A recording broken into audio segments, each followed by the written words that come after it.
Hi there, this is Cheryl Zwalji from Astral Connections, and here with me I have Barbara Leonard. Barbara wears many hats, so we're going to find out from Barbara what exactly it is she does and is. Oh, well, first of all, I guess I'm a human being.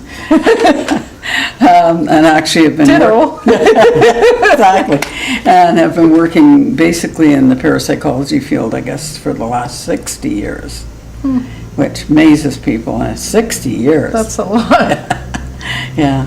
And I started out reading tea leaves when I was very young, I was 17. Tell us about how you opened up to your gifts. Well, it was really strange because I was a strange kid.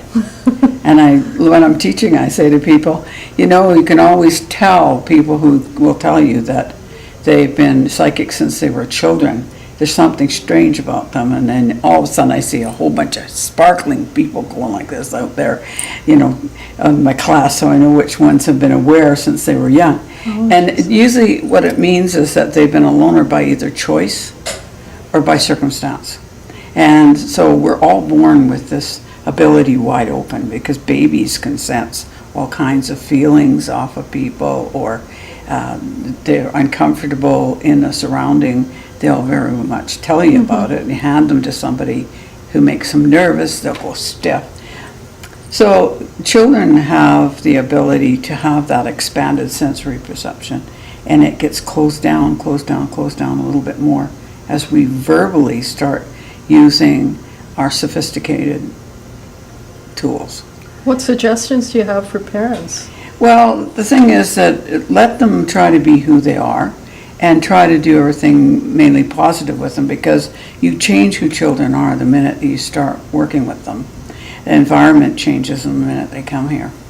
So my best advice is to try to be very positive with the children and listen a little bit to them.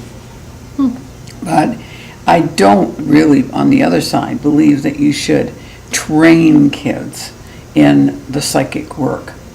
Now, if they leaning on their shoulder, on their elbows at the table one day and say to you, you know, I remember way back in my other life, and they start spouting off something, which my grandson did actually to his mother. She's baking cookies, she nearly dropped the cookie dough. He said, you know, one time he said I crashed in a plane and Dr. David put claws across my eyes. And he tried to save me, but he couldn't. And his mother just about dropped. Well, we really don't know what that link is. I mean, It could be something he's picking up through another spiritual experience that's coming from another dimension. Could be a dream? Could be in a dream, could be anything. But, you know, if you're almost going to start jumping on the kid and start, oh, I've got a psychic kid here, and you're going to start developing them, you're not going to let them have the natural development they're supposed to have in the everyday, workaday world. So you don't agree with natural, you agree with natural development rather than forced. Trained? Yeah. Because I've seen people, for instance, that children have the ability to see auras, which they do. They see the energy field, and that's how they can come up to you, and your neighbor next door comes in. And you meet her for the first time, and then the kid says, yeah, I don't like Mrs. Smith. You say, oh, you can't say that about Mrs. Smith because you don't know her. Well, yes, he can, because he can see the colors, he can see the vibrations, and can actually read them. So the minute we say that, then we have told the child you can't know something without having more experience. So it's important to understand why a child says what they so say. Listen a little bit and say, well, you know, let's try to understand where Mrs. Smith is coming from, honey, and let's give her a chance and see how things go. So, and, you know, you have to like him. You don't have to like everybody, but you do have to love them. Right. So what about your adolescence? Well, it was kind of, as I said, a little bit of a strange kid, because in the infancy years, say 5, 4, I would tell my mom, don't close the door, because I'd see things in my room. And what would happen, you know how you see shadows on the wall? Well, when the lights went out, I would see it lighten up, like light shadows. So it wasn't really, I wasn't seeing people or faces or anything. I was just seeing kind of this lighter light. It's almost like a shadow that was just lighter than the room. And my mother said, there's no things in your room.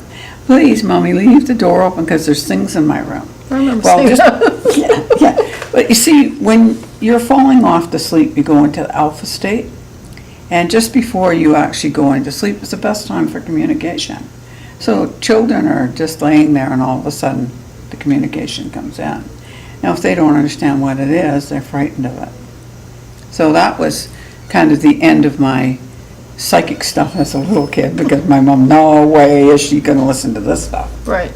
But when I was 17, I ran into a lady who was a teacup reader, and I have a very curious mind. Right. So I And would, so you would yeah. So I would interject, should I say? Yeah. And you know, not so much today, but when we had tea as kids at home, they were loose tea. It wasn't tea bags. Tea bags are hard to read. Right. Yeah, and even if you break them, they're not as good. But anyway, they'd have tea leaves at home, you see. So we'd go into this restaurant with this lady who worked in the company that I worked in. And she would read tea leaves for all of us. And sometimes she would just place her hand over the cup. And you have to remember, this is back in the 1950s. So this really wasn't that. I wasn't born yet. That wasn't even acceptable. You know, this wasn't acceptable behavior. Right. But I seen what she'd do. So I'd go home and I'd look in a cup and I would see, oh, maybe I see a dog. And I would go back and I'd say, well, what does a dog mean, Mabel? And she'd say what she thought it meant. And a couple, 3 times that happened. And then she said to me, well, what does it mean to you? So then I found out it's what the symbol means to me. Right. So what does a dog mean to you? Do you like dogs? When I was a kid, I was totally afraid of them, so Yeah. I would have said no back then. But Yeah. now I like them. You like them. And universally, if you talk about dogs, what's the universal idea that a dog is Companion. and man's best friend? So basically what you're working with is symbols. Right. And so the symbols come in many forms. Sometimes they'll come in the teacup. And actually, scientifically, there's a reason for that. Energy influences matter. Okay. And you are energy. Around you is everything contained all about you. So when you come near me, I pick up your energy field, and if I pick up a cup, the water or the liquid disperses the leaves in such a way that I can look at it and see these symbols. Now the symbols will be for me, not necessarily for the person I'm reading. They'll be for me. So I so like so then the symbols they have no consistent meanings. The No. meanings are individual in Yeah. that sense. Then. Now, you can buy books, but you know, really, you could buy a book and they'll never tell you every symbol. So after you work with it for a while, you realize a symbol is a language. And like I speak English, but I have read for people who speak French or German, and they don't speak any English. And yet I will get the reading in my language, in my symbols. Now, the reading is coming to me in the language. The reading is for you, however, so I don't need to know the story. Right. Okay, so I am best off if I read it without being fed any information and tell you what I'm picking up. So And and then- you would say, I see so and so symbols and. And I wouldn't interpret them, necessarily or- say that I see what symbol I see. I would look at it. It's a language. It's like I wouldn't necessarily say to you, that's a table. Right. I would see a table, and the table would mean something. So I would see a symbol in the cup. We'll use a symbol. If I seen a camel in the financial. Let's use the apple for a symbol. Okay. Well, we'll go to the camel first, but Okay. the camel as a symbol, where would you find a camel? In a desert. In a desert. And the desert is a dry area. But what do you know about camels? They're strong. Yeah, and they can drink water, Water, lots hold of it water. for A long a time. long time. So they get from one water hole to the other water hole. So if it was in the financial cup, I would not say to you, I see a camel in your cup in the financial part. I would say to you, Oh, I see. that you're going through a tough financial situation right now. That's challenging. But you can get from one water hole to the other is what the camel's telling me. So you will make it. Just Right. have some faith It's going to be a little tough, but you can make it. Now, if I seen the camel lying down Uh-oh. in the desert and not any greenery around it, I go, hey, Well, how do you find greenery in tea leaves? well, it actually comes up. You'll see the camel laying there, and you'll see the brush, right? So then I would say, Sharose, give that camel a kick. You gotta give yourself, in other words, give yourself a little bit of a kick. You've given up. Right. Don't give up. Pick yourself up, because you can't lay down I see. forever. The water will run out. So I would be able to then say to them, look, you're kind of giving up on things. You need to find a focus. You need to find an answer, because one answer that you maybe want isn't the answer that you need. Okay, so a lot of what happens in the reading has to do with counseling as well. But just the plain reading. Okay, now as your camel was laying down, and I could see like little trees or bushes around it, aha, it's at the oasis. So now I can say, Cheryl, you just went through a really tough financial situation, but you're over it now. So don't worry it now. Fill yourself back up, get your new ideas, get your new garden planted, let's go. What is it that you want to put in now? Because this is now the spring of your season. You're through your winter. It's fascinating, and anyone can do this. Yeah, anybody can do it. I teach it. I've been teaching for over 35 years. How many readings would you say you've done in your... Oh, I have no idea. I can't even tell you how many students I probably put through my classes. Wow. Because I taught New Westminster Secondary extended education for 35 years, and they've asked me to come back again this year, and I tried to retire, and they keep saying, come on back, you know, because, Right. yeah. But, you know, anybody can actually do it. I can teach anybody to read. So then I came up with the idea, well, a friend of mine years ago when we were teaching, we teach tea leaves and we teach cards for easy reading, and then it teach all the other things like how to do psychometry and all the different things. So but anyway. Can you speak about the different kind of gifts? Yeah. And so anyway, with the cards, what Yeah. would happen is you go and you get a tarot deck, or you get Gypsy Witch is a good example, and they have a modern day symbol on the Gypsy Witch, but they also have a playing card, and they also have a number, and then they also have a little bit of writing on the top. So now you get this deck, you have to learn something. You have to study, you know, or the book. You have to look up the book and see what that means. Right.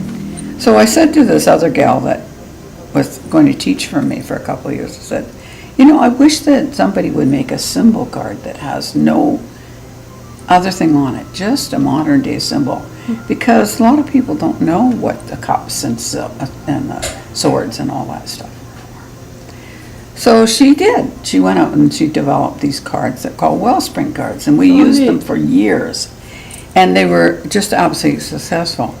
So a few years back I thought, you know what, I should tie the tea leaf reading in with a card. So what I did is developed a card with modern day symbols on it with a teacup. And you're going to show them to me. Just show you maybe one of them here. Okay. And, okay, we'll take this one, Okay. okay?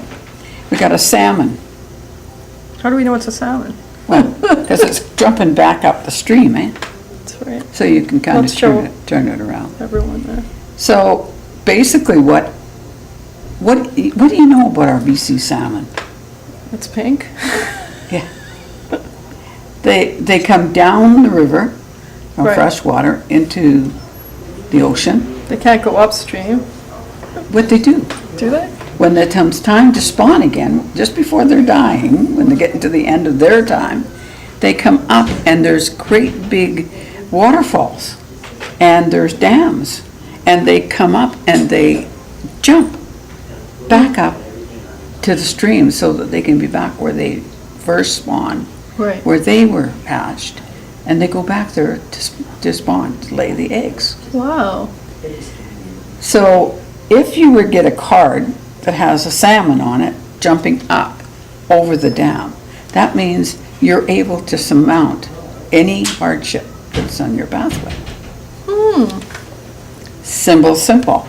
Pretty Right? simple. Very This card though has a sun in it Yeah. and the salmon. And so some what kind of foundation here. yeah, What are this is and kind that's of the water clouds? coming up the dam, Okay. you see, and he's jumped and going back into water.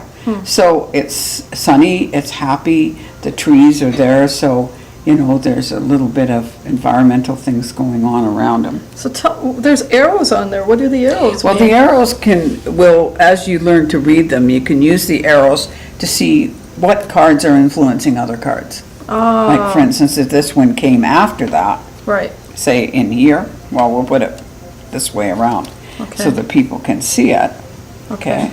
can we read? Yeah, then you can maybe hold it. So what would happen there is that you would be looking at where are the arrows going to and where are they coming from. So these two cards would be definitely influencing each other. Now that's a seed package. Yes, So if I you're saw gonna, that. if you were going to plant a garden, what would you want to know about the seed that you're putting in there? It's gonna grow. Yeah. It's But- gonna flower. Is there anything on there that tells you what it is? No, it doesn't tell me what it is. So if you were wanting to plant a good career, or if you're wanting to plant a good relationship, Right? you have to read the package. In other Oh, words, I you have see. to know what you're seeding in. Yeah, So if you want a good relationship, you cannot be seeding in a negative situation all the time. In other words, you can't be at loggerheads with each other all the No, time. of course What you have not. to do is change and seed what it is that you want in the relationship. So basically, it works in a flow though, and there is a pattern that you read the cards in. Now the cup, and how they fall, there Yeah. must be a spread that. yeah, there's a that's used. spread that comes with the cards and Right. tells you, there, actually, we've got two sample ones, and then other people who are already readers, they will sometimes use their own spread. And they will use the cards the way they use them, but these are modern day symbols, so no matter what you pick up out of there, Right, I mean, there's two rings interlocking with each other. right. So if you had That could be a that, relationship or yeah, something. in the emotional house, it would Yeah. be to do with with that. Here's a pen and paper and a letter. Communication. Yeah. So what would you feel? And it's what you feel if you're doing the reading. Right. Interesting, isn't it? Yeah, it is. Because the language, again, is to you. Now, if I were doing a reading, we'll say for the cameraman. okay, Right. And you were doing the reading for the cameraman, we might come up with different cards, but we would probably come up with similar The stories. same scenario. Yeah. Interesting. And now, when you're reading a cup, the number of these symbols may turn up in a cup. Right, So the idea is to take a look at this.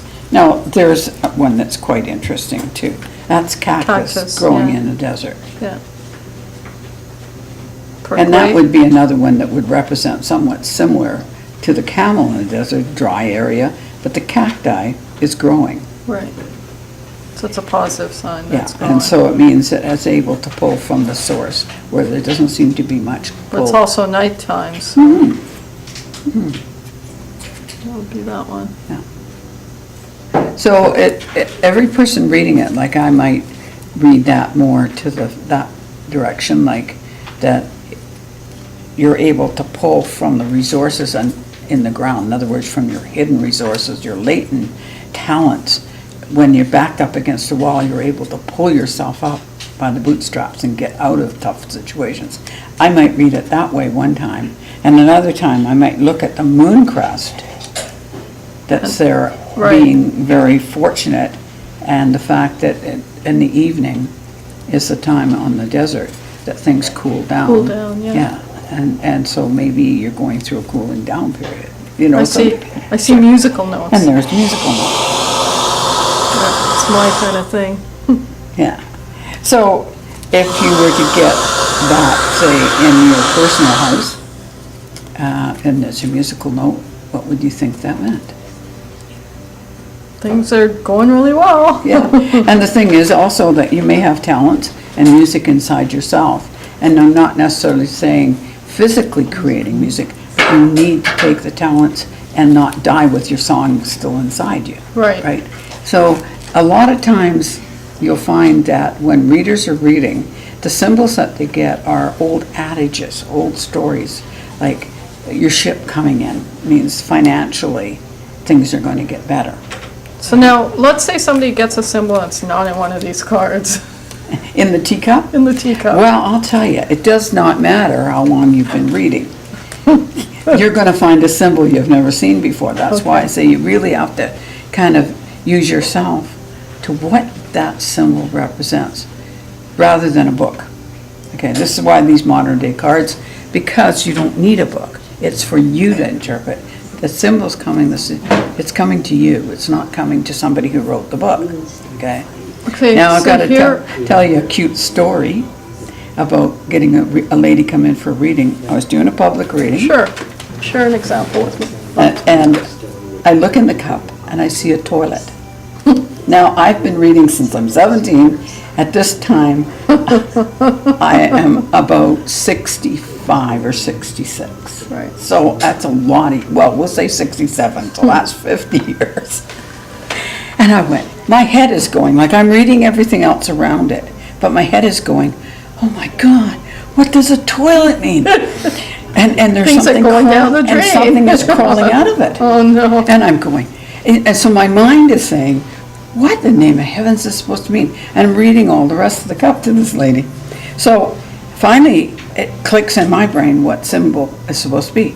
There's something from the past that it's waste. Waste Right. goes down the toilet.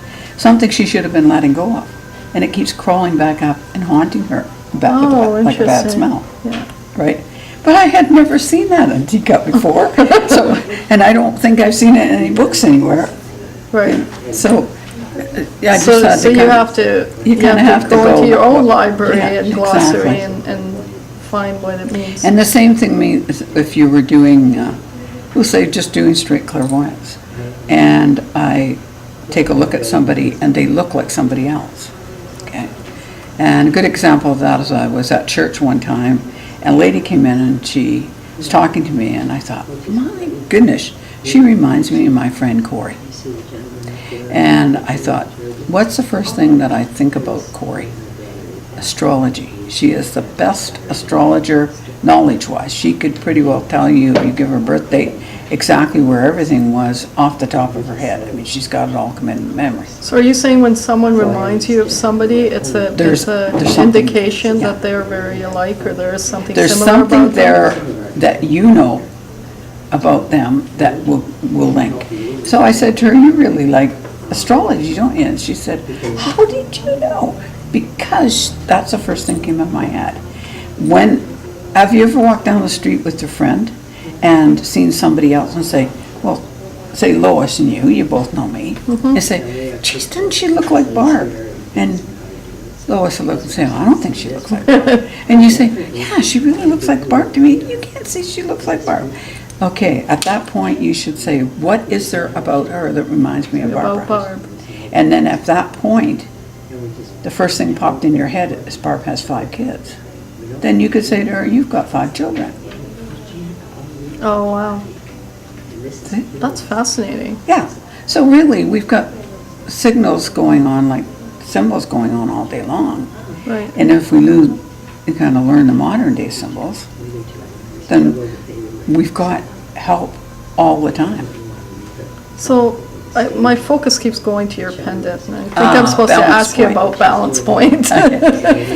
Well, back in 1976, I opened up my first company to do with the psychic field. And it was called Balance Point. And that's just all it was Balance Point. And it was a psychic center. And I got this drawing, and what it's supposed to mean is if you take a look at the pendulum, Yeah, it runs straight through the A on a balance, right. the center A, Right. and comes right down and forms the I. And what that means is I am the balance between my positive, PO, and my negative, NT. So I'm the only one that can really set the right thing for myself. Other people can assist me, but I am the only one that has really walked in these moccasins. So I have a teeter-totter, and at a certain point, maybe I'm running out of teeter-totter. I've adjusted the board and so far. Right. I've got to turn it over and make the negatives some positives, I see. make it balance. And so although I could help you and maybe give you some insight even when I'm doing a reading.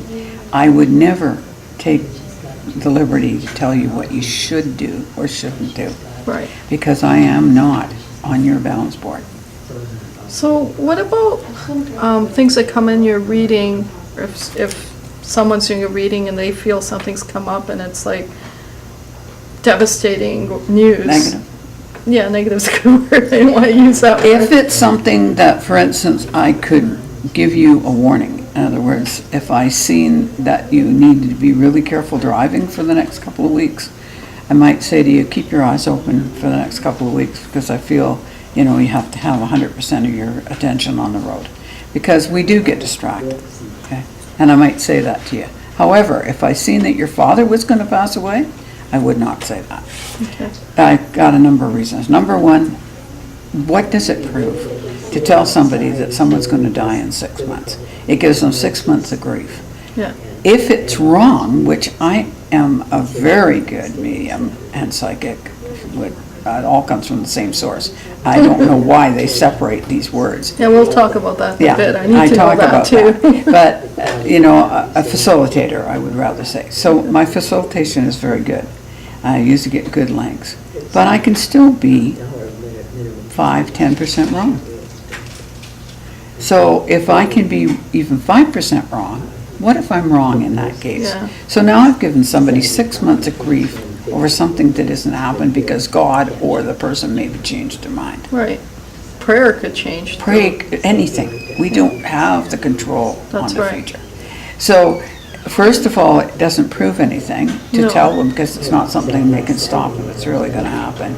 And it just gives them a lot of grief. Right. And a lot of people do it for sensationalism.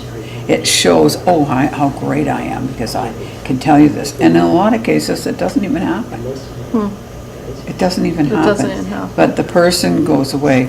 And it's not even with just the dying thing. I had a young fellow come to me that was told that he had an evil group that were sending him evil thoughts. And they were good friends of his. Now, this so-called psychic is very good at being able to see. But they also are very good at ripping off. Right. And that's part of the game. So she said to him, you had these friends and they asked you to come with them and you didn't go, and they're sitting every night sending you negative thoughts, negative energy, and it is putting an evil spirit around you. And he thought to himself, it can't be. It can't be. These people are my friends. But this woman said to me, I will give you this egg and you take this egg home. Now, I don't know how long she had the egg. First of all, anybody who's a farmer knows that you can candle an egg and see a blood spot in it. And how long did she have the egg? I don't know. And then she said, put it under your bed for 2 weeks and then bring it back to me. When she broke it open, it was rank, putrid smell that came out of there. And of course, it was a blood spot egg and it had rotted. And so she says, see, this is all the evil that's been going in your body when you didn't have the egg under your bed.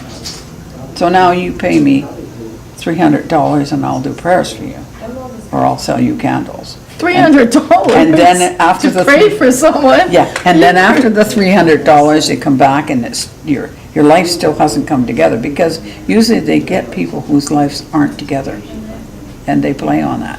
Oh, well, you better give me $1,000 and I'll go pray up in the mountain.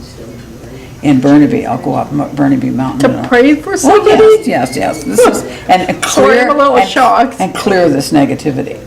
So then the next thing is, give me $10,000 and I'm gonna go see the kahuna in Hawaii and get some help for you.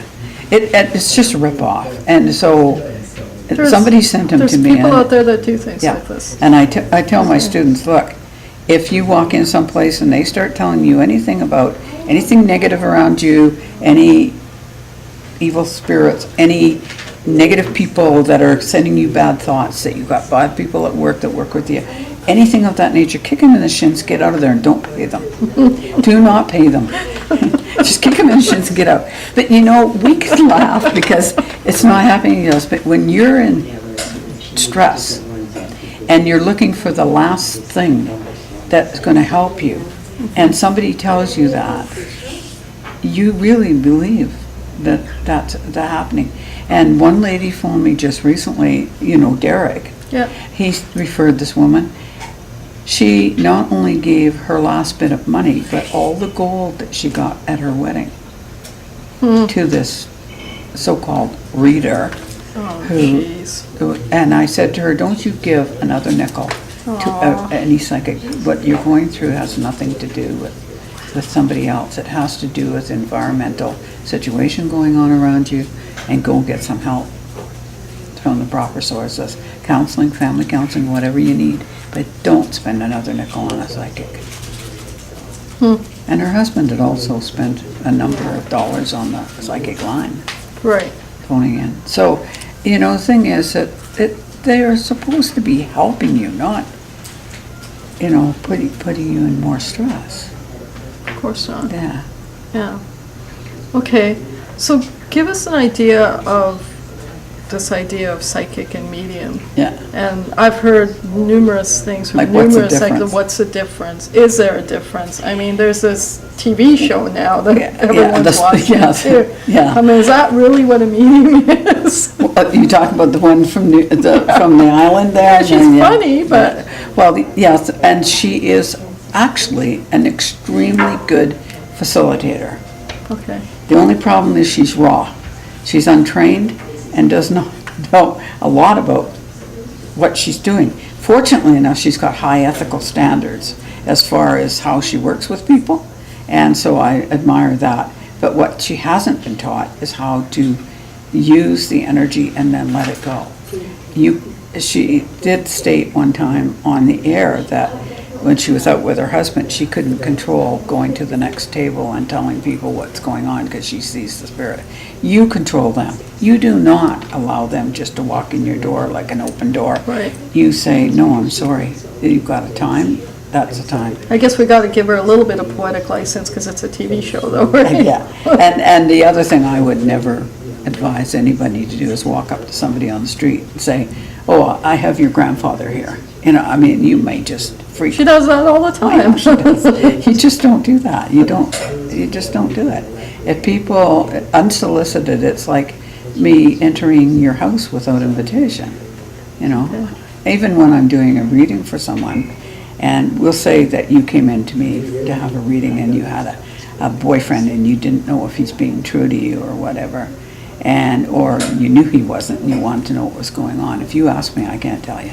I shouldn't say can't, I won't. Right. I may say to you, if you have to ask me those questions, then I think maybe you may investigate a little bit further into the strengths of your relationship and find out whether or not, it's just a lack of something on your own part. But it's not up for me to invade somebody else's privacy that has not given me permission. Right. So I really don't think that somebody who is facilitating the energy, which is supposed to be giving you some help, it's coming from a source. Right. Whatever name you want to call the source. I call him God, but Yeah. I call him God too. Yeah, so whatever the source name is, that's the English name that we use. Okay, so it's coming from that God source, of that center of knowledge. And it's all coming from that same source if we're reaching for the highest and best. That power, that energy has a potential, positive or negative. It has a potential to build or destroy that same energy. So how you use it is really, really important. It's also very important to be ethical and realize that I'm there to help. Now, the difference is that when you get into the churches that are associated spiritualist churches, they will use the word medium, meaning person who talks to departed souls. And the psychic, their interpretation, a lot of them, is that the psychic is that we're just reading your aura. Well, I disagree with that, inasmuch as that I can't read your aura beyond now, because your aura only contains up to today. Oh, that's interesting. Once I link with That's consistent. So once I link with your energy, though, there is a high source where I can link in there where you come from, that I can link in and get information from. So it's done in the same way as a medium does.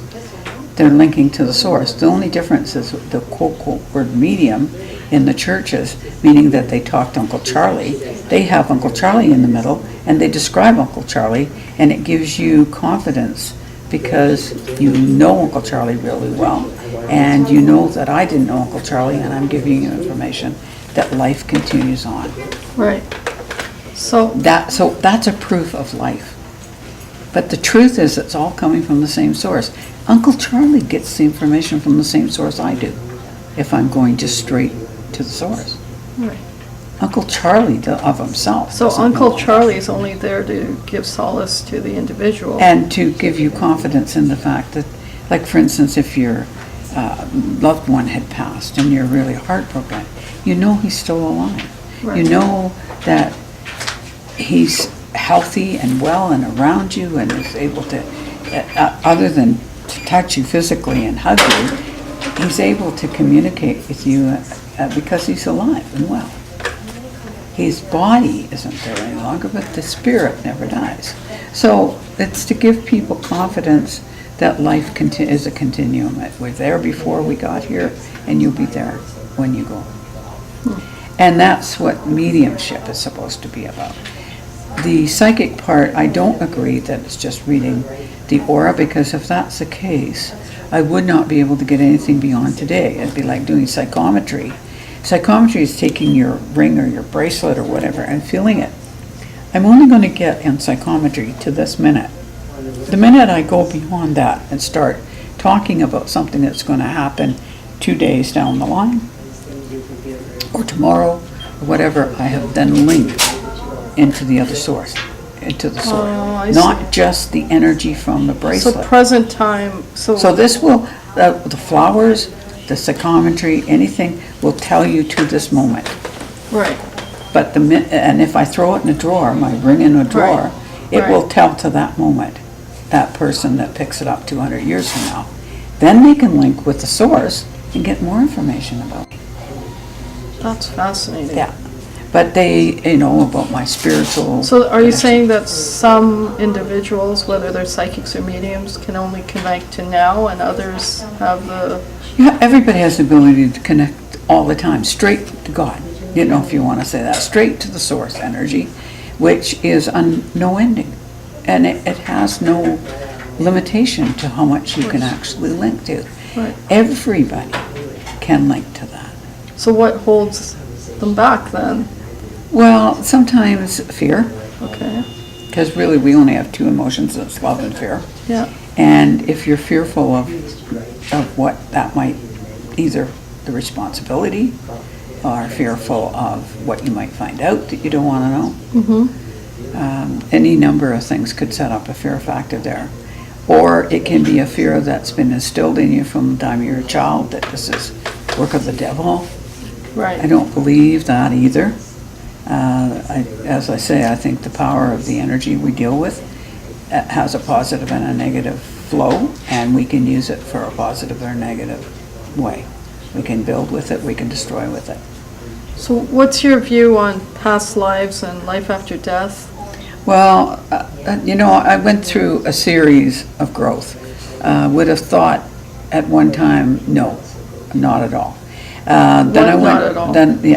And then, you one life type of thing, like the Okay. Christian thing. Right, And then I went back to school and I studied biology and mixed that with my psychic work or my mediumship and started growing a little bit from that, and it made sense to me that, like children dying of cancer, for instance, it made more sense that if they died, they would be reborn. But as I got into the science and got further into science, got into quantum physics, I realized that there's no time outside of our realm.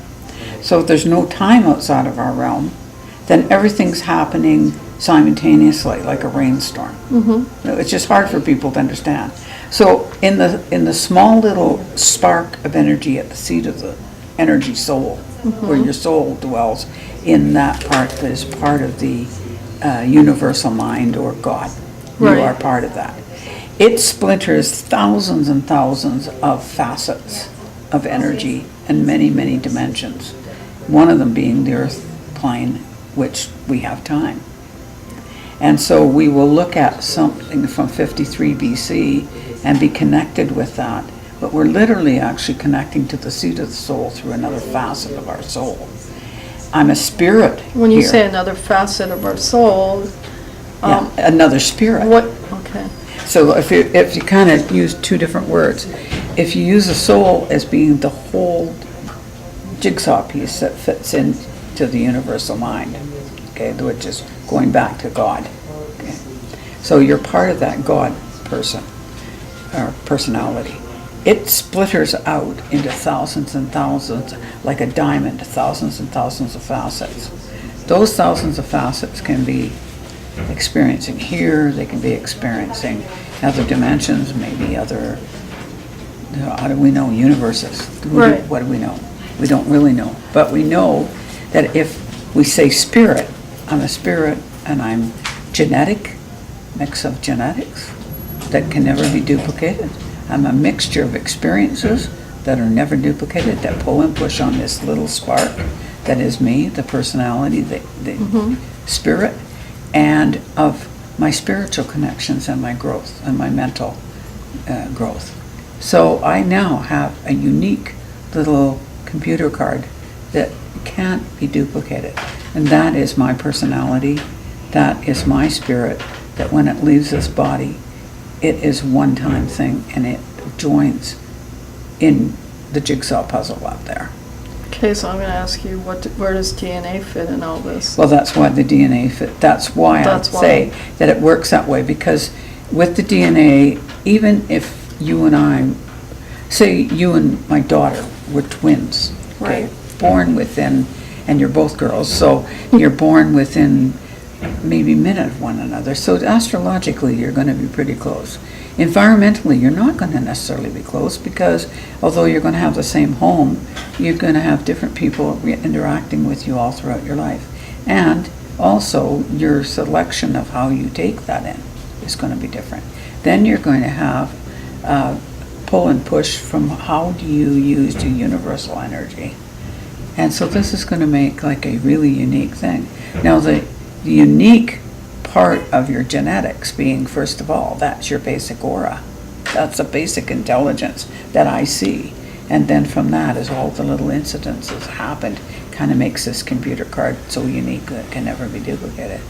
So at this point, it kind of got me thinking, okay, what we're looking at there is that we have a spirit and soul. So at the seat of the soul, you have thousands, maybe millions, I don't know, but of these other spiritual kindred spirits that are part of your soul. And they are experiencing in all kinds of dimensions, and maybe back in 53 BC, maybe in 2500, there's another facet going on, because if there's no time, then there is experiences happening Right, that are before, like we're before their time. simultaneously. Yeah. So here we're talking time, linear. There we're talking no time. We're talking about an area that is just a simultaneous situation. So they're still happening. So what actually happens is I'll come up, go with the seat of the soul, come back with the kindred spirit, and be able to link to 53 BC and experience what that spirit has experienced. Be able to go back to the seat of the soul and go forward to 2525 and experience what's going on there. So can you define what you mean by kindred soul? A kindred soul is someone who's in that group, as Okay. far as I'm concerned. They have their personality that is in that group, and they are part of the soul. So they're Okay. part of the soul group. So they're kindred. They're your spirit kin. Okay, And we have to remember too that anybody that's giving you information, whether it's me or a book or whatever, it's based on their level of evolution at the time. So, take it in. Now, I'll tell you two incidences that brought me to this conclusion. okay, 30 years apart these happened. In 1965, my husband and I had completely washed out financially. We had 5 children. a car that wouldn't even get $50 in Ontario. We wanted to come back to BC. We were broke. We didn't know how we were going to make it, so we piled the 5 kids in the car. We had $200 and we headed across the northern part of the States because there were slides in the mountains here. And it was in April. We arrived into Ohio approximately the 5th or 6th of April. Okay. We arrived to driving like anything out here just a few days later. But anyway, we get out of the car, take the 3 children that can walk, because now I have 2 children that are under 2, Right. and the others are under 9. So I take the ones that could Wow. walk to the potty, at the gas station, and I have the key. And on the way back, I hear a radio say, there's a tornado warning. I went, oh my God, what we need is a tornado warning with us traveling with 5 Yeah. children in this car. They couldn't even do it in the cars now because you'd have to have seatbelts and That's all right. that stuff. Anyway, I come to the car, or come at the gas station, and I take the key, and I said to the girl, did I just hear a tornado warning? She puts her hands on her hips like this and she says, Madam, we do not get tornadoes in this area.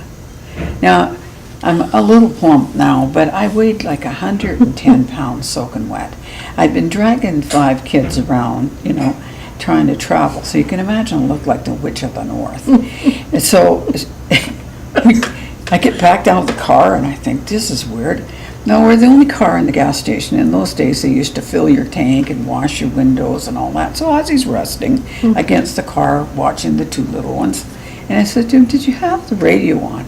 No, he says. I said, well, I heard a tornado warning, but the lady said they don't get tornadoes here. Don't worry about it, he says. We're out of here.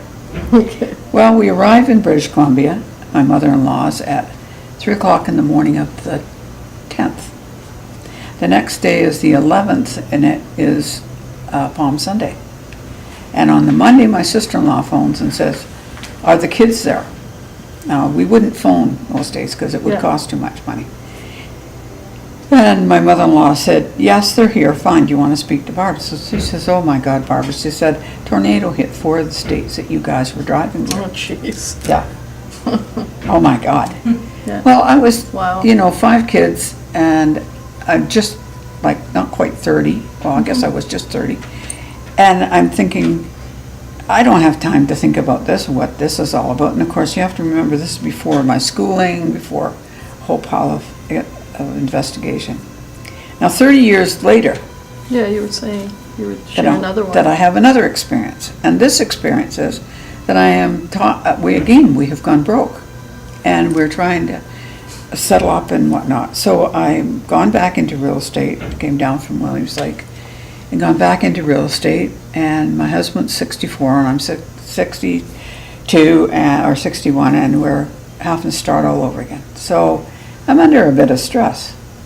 So anyway, I am phoning my friend who is my partner in real estate, and I said, 5 o'clock at night, we're talking. I said, this and this and this and this happened while you're away in Vegas. Okay, she said, I'm not coming in tomorrow, I'll be in the next day. I said, okay, that's fine. So the next day, I'm at home and I have to get this letter out. Now, I'm typing on a typewriter, I'm not a great typist, and a typewriter, no correction tape, no whiteout, nothing, and I keep Old school typewriter. get the 15 reams of paper in my garbage, trying to write this letter. And it was actually a financial dispute on one of the things, and we paid all the bills. That was disputing that they had overcharged us for something. So anyway, the phone rings. Now, I pick up the phone, and as I hear my friend talking to her son, and I say, Myrna, answer the phone. What happened? Where are you gone? And I can hear her talk, and he is madder than a wet hen. And he's saying, I'm telling you, I'm going to kill that lawyer, so help me, I'm going to kill him, blah, blah, blah. And he goes on about what's happened with this divorce situation that he's in. And I'm saying, Myrna, hey, Myrna. And she's still not coming back on the phone. So anyway, it goes on again. Jeez. And I can hear all the story of what happened. And now I do know that he's in a divorce situation, but I'm thinking, what happened? forget I was on the phone, didn't hang it up all the way or what. Next thing you know, I hear her husband talking to two people. And then I hear the woman laugh of the couple. And it says, "Oh, how much money did you make in Vegas anyway, Freddie?" So I'm thinking, I can't just keep sitting on the phone listening to this. I'm frustrated with my typewriter and what is this about? So this is crazy. So I hang up. Pick it up, I dial back, the line's busy. Hang it up again, dial back and get the answer tape. Myrna, phone me when you get home. Okay, so Myrna phones me at 4 o'clock in the afternoon. "Hi, what's up?" I take it she didn't know anything about this 10 o'clock in the morning. Right. Right? When I have the conversation, and from 5 o'clock the night before. So I tell her what happened, and I get dead silence. And she said to me, "Barbara, you're losing it." "We have been out since 8 o'clock this morning. There has been nobody in our house." Wow. And she said, "That conversation happened with Jim last night after you talked to me on the phone." I went, "You're kidding." "No," she said. "I had that conversation with him after you and I were talking, and you said to me, we got to get some supper ready," and I said, "So do I." And I'm making supper, and Jim walked in with that conversation. And she said, "And the two people? Freddie phoned them after I talked to you, and we went out for breakfast with them this morning at 8 o'clock because we were going to have to take our truck in to get it serviced. So we asked her if they wanted to go, and that's who had asked him, and he'd been on the phone the night before. So I heard the conversation with her and her son in the kitchen, him on the phone with his other people, and heard it 17 hours after it happened on my phone, which rang. Okay, I'm baffled. So, Scientific Susie here, Scientific Susie, I gotta check it out. So I said, "Check your tape, see if there's anything else on the tape." "No, there's nothing else except what I left there." I said, "Okay, do you have me on speed dial?" She said, "No." Now, I know it's not the last phone call made because he phoned these other people after I talked to him. Was there even speed dial back then? So how would the phone have phoned me back? And how would I have heard this conversation that's 17 hours old? So now, scientifically, I go, okay, I've got to find answers to this. First, I have this experience where I get a 5-day warning. They only had 3-hour warning on that. They had devastation. If you look it up, 1965, and look at the tornado in 1965 on the 11th of April, and it was devastating in I'll Ohio. check it out just for fun. Just go on and see. And so I heard that 5 days before it happened, and then this one I heard 17 hours after it happened. So I got a time warp both ways. So what does that tell you? This is when I started experiencing that there is no time, because this is what Einstein has said, there was no time, that there's no time, it's not relevant to anything in space. So if there's no time there, then everything's happening simultaneously. So we do have the ability of Star Trek time warping, and so you kind of go the other way. Another big question, people say, well, what about spaceships? Do you believe in that? Well, and UFOs. And UFOs. Now, look at it this way. This is I'm not saying this is what it is, because I don't have the answers. But if this theory that I'm talking about works, then somewhere down in the 25 or 3,000, they've learned to break the speed of light, and they believe if they do that, they can time warp. Then these could be our own descendants that are flying around, coming back and observing us. Yeah. And if that's the case, they won't interfere with us. They've got intelligence and they've got technical ability way beyond what we have. And but they will not interfere. What we went through well, they won't interfere with us because that's their past and it would change their future. Yeah. So it's kind of like a school. They can come around and just observe us like monkeys in a cage. But, I don't want anybody to say it's got to be that way because that's what Barb Leonard says. But this is one one viable theory. Yeah, and you kind of look at the theory and say, well, does it sound like it's feasible? Does it sound like that it's workable? So where we say we have past life, we have other life experiences would be a better word than past life, because we also have experience in forward if we go there. Yeah. So we could go to kindred spirits and see what's going on in 3000. So we visited the afterlife, we visited timelessness. Yeah. Let's come back to Earth for a second, okay? Tell me about here and now, tell me about your church. Well, was about 72 years old. I got a phone call from Derek White Skycloud, who was on bbsradio.com. He said, they want you to start up a church on the air, online. So I did. And it was really a lot of fun, because I could just do it from home. Right. And it wasn't a lot of work. And so, this is a way sometimes you get manipulated by ideas, right? And I don't know if these are God's ideas, and they kind of get moved around eases you in like a spoonful at a time. Yep. So anyway, next thing you know, I'm thinking, I need a land base. No, I don't need a land base. I need a land base. No, I don't need a land base. So I opened up a breakfast group that we would have on a Sunday morning over at one of the little restaurants. And we would meet there, and we would have a speaker who was, just energetic and full of positive energy. And then we would have muffins and coffee and go on to our own little church. Sounds like It fun. was fun. Well, then somebody else decided to close their church, and their congregation was feeling bad. And I thought, God, you didn't really mean that I'm supposed to. Oh, yes, he did. So I opened up a church down in White Rock it was actually in Ocean Park, in a hall, Ocean Park Hall. And we would just meet on Sundays and maybe have the odd function through the year. Well, next thing you know, we've got a full-blown church that's operating 24/7. And now I'm thinking to myself, I must have took leave of my senses, because now, I've got the responsibility of a full church and a number of ministers. We've just sent for our marriage rights. So, but the whole thing with the church is it's interdenominational, if you want to say, whatever faith you believe in, you can come there, because we believe all spiritual pathways lead to the same God. So you can come there and you get no judgment. So you don't need a member card. And no. You can join the membership if you want, but you don't have to be a member. You can be a congregational member.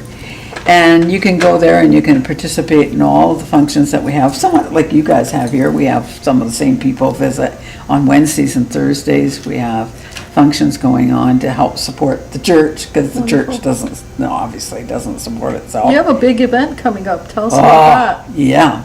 Well, it's my 60th anniversary of being in this work. So we decided we were going to have an anniversary conference. So it's a Diamond Anniversary Awareness and Networking Conference. So it's not a psychic fair. And what will happen is we've got people, some of the top people that I've met over the years, over 60 years of working in this. I've met some really fabulous people, and they're coming in. We're doing 2 main stage shows on the Friday night and Saturday night. And all day Saturday, we've got rotating speakers that are coming in that are going to do participation, 3/4 hour participation, a little bit about the kind of work that they do, and then you're going to get a chance to meet with them and network with them. And better yet, all the food's supplied for the whole weekend. Wow. Yeah. So it's going to be really fabulous. Sounds like fun. Yeah. So it's the 28th in the afternoon on Friday, and all evening, and all day Saturday, and all day the Sunday on 30th. Okay, now before that conference comes, on September 7th, you're going to be teaching a class here for us. Yes. Will you talk about that a little bit? Oh, well, this is going to be fun, because what we're going to do is we're going to show people how to use the T for You cards. And they're developed so that you can, a lot of times I'll give people a T Those cup. were the cards that Barb we're showed looking us at, earlier. Yeah. And what'll happen with the T for You cards is that it basically will give you some insight of how to use the teacup as well. And I'll bring the teacup the large board that I have, and we will also see that. But I do find some people that'll look in the tea leaves and they'll say they just see a black bottom. They just can't see the little tiny pictures. But this will give them some insight on how to do that. And work the two of them together, they work really well. Wow. So we're gonna have a lot of fun that night. I'm Just looking gonna- forward to yeah. that night. Yeah, I am too. Well, I've exhausted my question. Is there anything you want to share with the audience? No, except that they should drop in here and see you guys from time to time, because you got lots of Yeah. good stuff going on. And of course, drop in and see us at Garden Online Chapel. Absolutely. It's Balance Point, look at that up, Balance Don't Point. worry, we'll make sure it's up there. Yeah. Thanks, Good. Barb. It's Thanks, a Dr. pleasure. Thank you. Thank you.